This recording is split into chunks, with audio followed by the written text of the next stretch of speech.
Hey guys, I'm Claire. Welcome back to Ballymelon Farm. Today I'm going to be talking a little bit about books.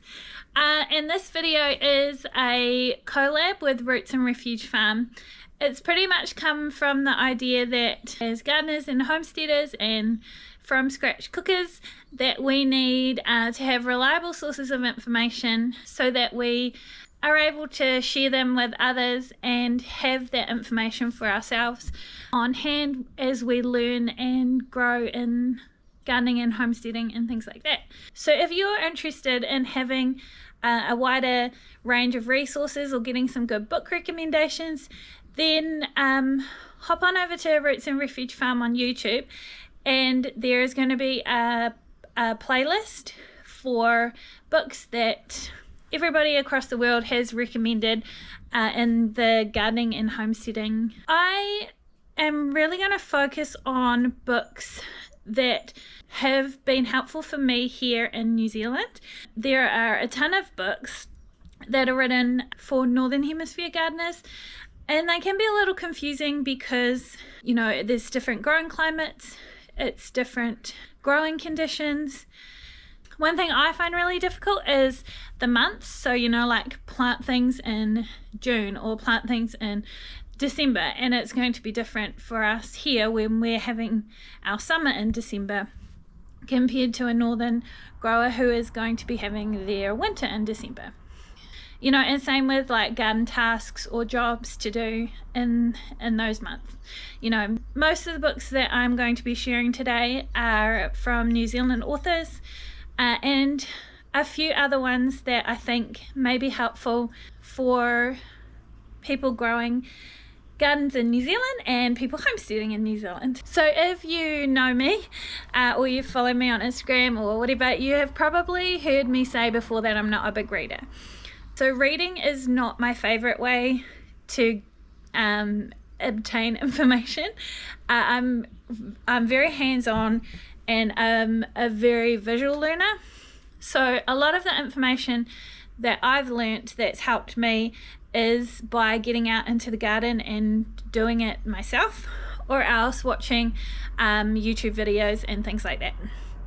However, I do have a large collection of books that I do really enjoy pulling information out of as I need it. If I've got a question or a query, I kind of know what book to pull out and how to use that information from the book. But I do find it really hard to retain information that I've read. So I do like having my own copy of books as opposed to getting books out from the library. And that's just my personal preference, because there's no point me getting a book out from the library and then reading it and then it just goes like in and then out. It like, I don't even know where it goes, but it doesn't stay in there. So I'm going to share with you my favorite books that are like my go-to books, and I hope you enjoy it. So just a quick scan across all of my gardening and homesteading books. I've been collecting these for the last few years, and there are definitely some that I've really enjoyed and others that, you know, can just stay on the bookshelf.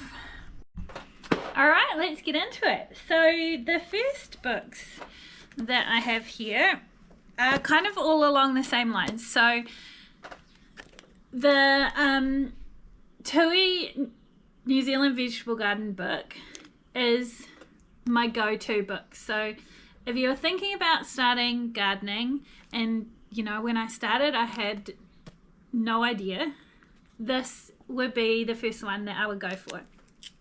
It pretty much has every type of vegetable you can think of, and it gives you lots of information about it. So, you know, when to sow seeds, how to harvest and store it, the different varieties, when and where to plant. So okay, so let's look at tomatoes, because they're my favorite thing to grow. So it's going to tell you a ton about different varieties, and you know, we don't have as many varieties in New Zealand as you guys have over in the Northern Hemisphere, but well, even in Australia probably. So we Let me explain why. In New Zealand, we have, because of our native wildlife, flora and fauna, we have quite strict rules around our biosecurity. So it means that we don't have quite as many varieties available. There's sort of rules around new things being introduced into New Zealand. For example, we're not allowed cucamelons in New Zealand because that's just our rules. So anyway, so tomatoes are my favorite. When I say we don't have a lot of varieties, I'm still growing 42 different varieties, I think, this year. So yeah, it gives a big list of varieties. It also tells you how they like to grow, when to plant and harvest, how like the spacing is really helpful, how far apart to plant them, when to sow the seeds. And yeah, it's just, I think because it is has each different vegetable, or look, it even has herbs. So because it has each different vegetable, I just find that if you're like, oh shoot, how far do I need to plant my onions apart? You can just flick through the pages and see, how far apart you plant them. It's just a super easy like reference book, and I really love it. Then along those same lines, is the Yates vegetable gardening one, and this is also for New Zealand. I think Yates is an Australian brand.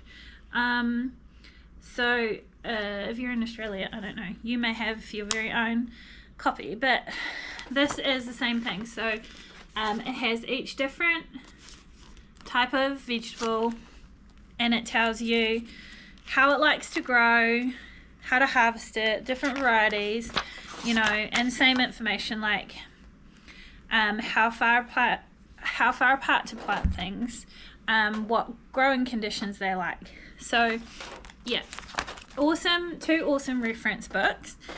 And then I have a couple other Yates ones that are really good too. So month by month, what you should be doing in the garden, and this is more like not just vegetable gardening, so flowers and things like that. So it'll give you a whole list of things to be planting that month. And even this is amazing because we in New Zealand have just such a wide range of different climates. So we are really temperate, where we are in Taranaki, and even just around Taranaki there are so many different climates, but we would really so we would really get a frost where we are in Taranaki. And saying that, it has snowed here before. So this year we've had 2 frosts, and the first frost was not until, I'm pretty sure, like the last month of winter.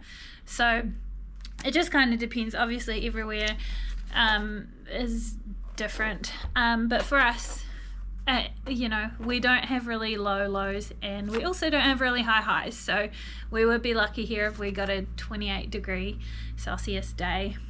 But yeah, so that for a temperate climate, it gives you ideas of what to do. Another one is this Yates problem solver. So this has pests and diseases with pictures, and it's just really good to go, oh, I saw this really weird bug on my plant, and you can look through. So for each vegetable, it has a list of possible problems, which is really helpful.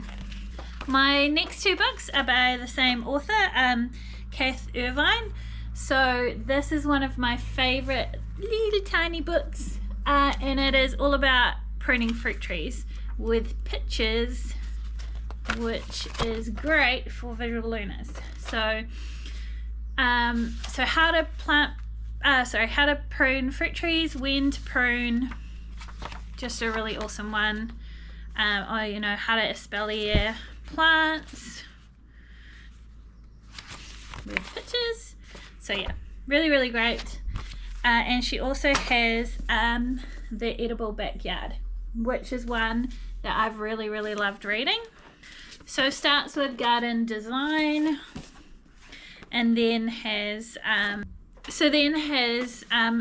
information on soil fertility, compost, worm farms, mulch, managing pests. So it's almost like one of those books that just have like all the information that you need, and it is like in New Zealand written, so that's just really helpful. I feel like there's lots of different books like this for other parts of the world, and I have them also, but it's good to have like a Kiwi written one. And these ones are along the same line. So Kiwi written by Sarah O'Neill, and yeah, just a couple other good books that have this one's season by season, so goes through seasons, jobs to do during that time, what to plant, information on pests and hardening off, and tons of really good information in both of these books. And yeah, so I would really recommend both of these books as well. So more into the homesteading stuff now. So we've found this one really useful, and it is more of like a textbook type thing, but it's been good for like we've got pigs and wanted to know like about weaning or how much to feed and all that kind of stuff. There's sheep and chickens and cows, deer if you want deer, goats, horses, and farm working dogs. So it's just really good information for like that homesteading, keeping animals. I would really recommend this, especially if you've never ever had an animal. If you're like a lifestyle blocker, or you have just never had a large animal before, I would really recommend this. For us, we've always had cows, so that's not a problem. But yeah, for like chickens and things like that, it's just got tons of information about feed and diseases and like weaning and all that kind of stuff. So that is that one, which I would recommend that one.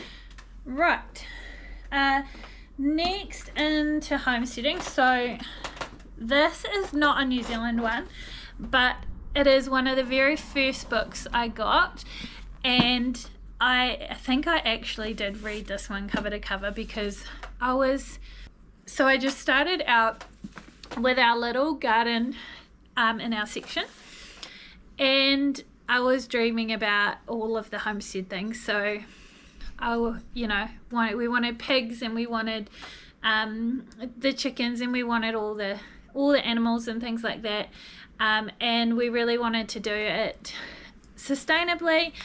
So I came across this book, which I just love. So it has got everything in it from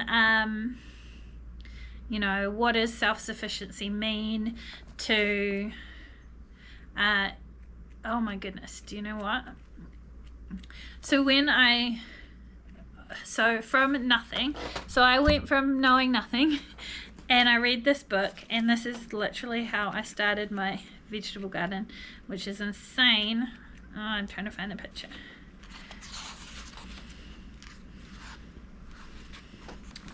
Okay, so this is what I did. When I started my vegetable garden, I did the deep bed method by hand, So I dug, well actually, no, okay. So when I started my garden, I did 2 different types of, you know, to start fresh from lawn. So how do I do it? I had 2 raised beds and I wanted to put in 2 other gardens. And I'd read this book, so I thought I will do this method that I'd seen in this book and this other method that I think I'd seen on YouTube. So one of the methods was lying a tarpaulin down over the grass and leaving that, you know, until the grass died, then putting cardboard down and compost. So that was the first way that I did it. And then the second was the deep bed method, which I saw in this book. And I did this myself by hand and it took forever. So yeah, if you can see the pictures, I pretty much dug spade squares of my hole. I think it was like 2 meters by 4 meters, 2 meters by 5, or maybe like 3 meters by 5 meters, and I dug it all like that and flipped over each little square. It was cool. Like, it was a good way for me to learn, you know, what types of methods work well and which ones don't. So, you know, I think some of the information in this is probably like a little old, but if you're dreaming of, you know, gardening and homesteading, it's quite a good one. One of my favorite parts is like this. Look at this. Like, wouldn't it be, this is like my dream. Wouldn't it be cool to have all this going? So I would like sit and look at the pictures and going, yeah, that's the way I want to live. It's just so cool. Chickens and pigs and cows and big veggie gardens and bees and fruit trees. One day we'll have all those things. And it goes through, you know, like different animals and different seasons, which is not in line with our seasons. Different fruits and vegetables. So it's, yeah, I would really recommend this if you are wanting to be more self-sufficient. It is just a little dated, but I really still think the information is nice and relevant. Oh, so that is John Seymour's The New Complete Book of Self-Sufficiency. I like it so much, in fact. So I've got a really squeaky chair, but I like it so much, in fact, that when we go antiquing or whatever, thrift shopping, I search out books. So this is John Seymour, and it is The Self-Sufficient Gardener, but it is a New Zealand Australian edition. So that's really cool. So it has a lot of the same information that's in the big red book, but it is relevant for us here in Australia or New Zealand. And I also have an older copy of the same book, just for the sake of fun collecting. This one is Practical Self-Sufficiency, and it is actually Australian, written by Dick and James Strawbridge. So this has a lot of the same information in it, but it is directed more to Australia and New Zealand. So it's got keeping pigs, keeping ducks and geese, you know, a lot of different animal husbandry things, as well as preserving and making beer and things like that, you know, like building ideas and fruit tree pruning. And then it goes through, like all the other ones do, the different types of vegetables and information about those, as well as like seed sowing, things like using cold frames and hoop clutches and things like that, irrigation. Yeah, this one's jam-packed of tons of information that's really helpful for self-sufficiency. More into the self-sufficiency. So this one is not a New Zealand book, but one of just a little easy one that I found really helpful is just like making yogurt and making mozzarella and like it doesn't so much go into, it's like all the easy things that you can make with your own milk. Yeah, butter and buttermilk and just nice easy things that you can do from home without like having to make hard cheeses and all that tricky cheese making stuff. So I really enjoy this one, and it's like it's a little frustrating if you're in New Zealand because where's my yogurt one? Oh, here. So like for the yogurt one, I've had to like write in and transfer the degrees Fahrenheit to degrees Celsius, and it's also, oh yeah, so like it'll say 1 gallon of milk and things like that, you know, which could be a little tricky. If you use the metric system, it can be a little tricky to follow. So I've got a couple more things. My next one is on to preserving. So in New Zealand, we do not have any guidelines for preserving food, and it's pretty much just do what you've been taught. If you've been lucky enough to be taught by grandparents or parents, it's really hard to find information about safe preserving. So my take on it is that I use these books because I feel like they have really solid information that's been tested, which makes me feel comfortable. And they are not from New Zealand. So these ones are American, so the Bull Book of Home Canning. If you are a New Zealander looking at preserving, this has lots of really good information in it, and I would really recommend that something like this is a good place to start, because it just has a lot of information, you know, about doing things safely, I feel, and like really good instructions.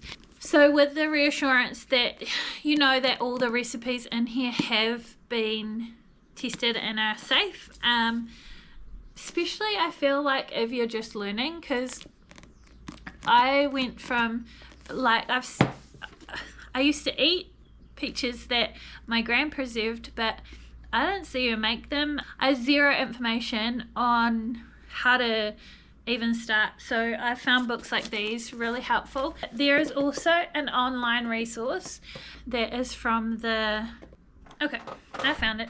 I needed my phone to remind me. It's an online resource, which I'll list, I'll put a link to in the description, but it is the USDA's Complete Guide to Home Canning. So I found that really good just for learning and getting started and how to do it safely and all that kind of stuff. But just back to this one. I got my copy of this from Mighty Ape. If you are in New Zealand and wanting a copy, they do have it. Otherwise, I'm pretty sure you could probably find any of these books on Amazon. And yeah, the Lifestyle Block magazine, if you come across any of their like special editions, I think they are. So this one's all about chickens. So those are really good to have as well, because yeah, they just give you lots of information and they're not expensive. Oh, they're $20 for that. So a little bit more expensive than a magazine, but not quite as expensive as buying a whole book. I find those ones really good too, because you can just pull out the information that you need from them, which is great for me. I also have a ton of other books, but I thought I would stick to those ones today, especially stick to the ones that are for us Kiwis. So you can see, as a New Zealand gardener or a New Zealand homesteader or lifestyle blocker, you know, the ones that are more relevant to us here in New Zealand. Yeah, so like I said before, this video is in collaboration with Roots and Refuge Farm. There is going to be a playlist of all of the videos that different content creators have made in a playlist on her channel. So if you head over if you're interested in sort of seeing what other people have recommended, then you can go over there and find that playlist on her channel. So that is all from me today. So thank you for watching, and we'll catch you on the next one.